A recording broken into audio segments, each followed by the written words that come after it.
Oke, mari kita selami ini. Pernah nggak sih ada kepikiran kalau salah satu bukti paling awal dan paling menarik buat teori evolusi manusia itu ketemunya bukan di Kepulauan Galapagos yang jauh atau dari fosil-fosil purba yang terkubur, tapi justru di kamar bayi? Iya, benar banget, kamar bayi. Di pembahasan kita kali ini, kita bakal ngelihat gimana Charles Darwin, bapak evolusi kita, ngamatin bayinya sendiri yang masih kecil dan menggemaskan buat membuktikan hubungan antara psikologi manusia dan asal-usul evolusi biologis kita. Penasaran kan? Coba dengerin kutipan ini deh. Di catatannya, Darwin nulis bersin, cegukan, menguap, meregangkan badan, dan tentu saja menyusu serta menjerit dilakukan dengan sangat baik oleh bayi saya. Dengar kan ada suaranya? Ini tuh sama sekali bukan suara seorang ilmuwan kaku dan berjarak di laboratorium. Ini murni suara seorang ayah yang penuh kehangatan, yang lagi benar-benar takjub merhatiin bayinya di hari pertama dia lahir ke dunia. Tapi, disinilah letak momen terpentingnya. Kebiasaan-kebiasaan bayi yang gemesin dan tampak sepele ini, yang sering kita abaikan begitu aja, ternyata adalah missing link atau mata rantai yang hilang dalam pembuktian teori evolusi. Bagi Darwin, tindakan-tindakan kecil bawaan ini bagaikan remah-remah roti ilmiah yang sangat berharga. Tindakan ini ngehubungin perilaku manusia masa kini secara langsung dengan masa lalu nenek moyang hewan kita. Jadi di penelusuran kita kali ini, kita bakal bahas 6 hal. Mulai dari buku catatan sang ayah, refleks dan insting, awal mula emosi, hubungannya dengan nenek moyang hewan, sudut pandang pengasuhan, sampai akhirnya gimana ini semua melahirkan yang namanya psikologi anak. Oke, kita mulai dari yang pertama, buku catatan sang ayah. Kisah ini dimulai bulan Desember tahun 1839, waktu anak pertama Darwin, William Erasmus, lahir. Darwin tuh sayang banget, sampai manggil dia keajaiban, keindahan, dan kecerdasan. Dan yang luar biasa adalah kehadiran bayi William ini secara harfiah ngubah kamar bayi di rumah Darwin jadi semacam laboratorium ilmiah. Darwin telaten banget, nyatat setiap gerakan kecil anaknya dari hari ke hari secara sistematis. Catatan personal ini disimpan puluhan tahun loh, sebelum akhirnya diterbitin di jurnal bergengsi Mind tahun 1877 dengan judul Sketsa Biografis Seorang Bayi. Lanjut ke bagian kedua, refleks dan insting. Waktu ngamatin anaknya, Darwin ini punya tujuan spesifik. Dia pengen misahin, mana sih perilaku yang murni insting bawaan, dan mana yang hasil belajar dari pengalaman. Coba kita lihat rincian observasinya. Hari pertama, bayi William bersin, cegukan, dan menguap. Hari ketujuh, dia refleks narik kaki pas digelitik. Di 2 minggu pertama, dia berkedip kalau ada suara keras.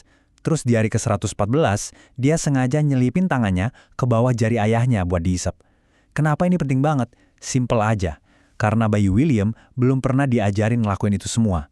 Jadi, karena refleks ini muncul sempurna tanpa pengalaman, Darwin nyimpulin kalau ini pasti sifat biologis yang diwarisin secara genetik.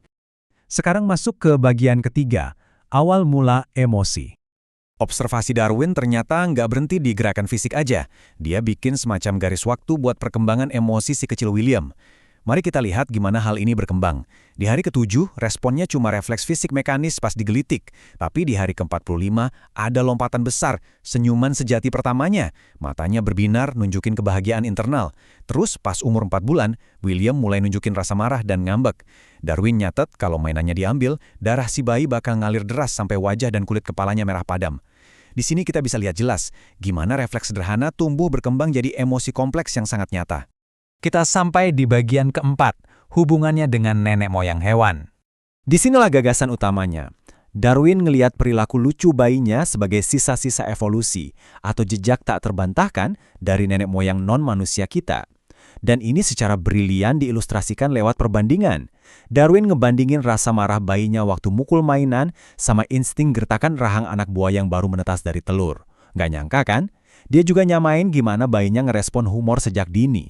Persis kayak sifat alaminya anak anjing dan anak kucing yang gemar bermain.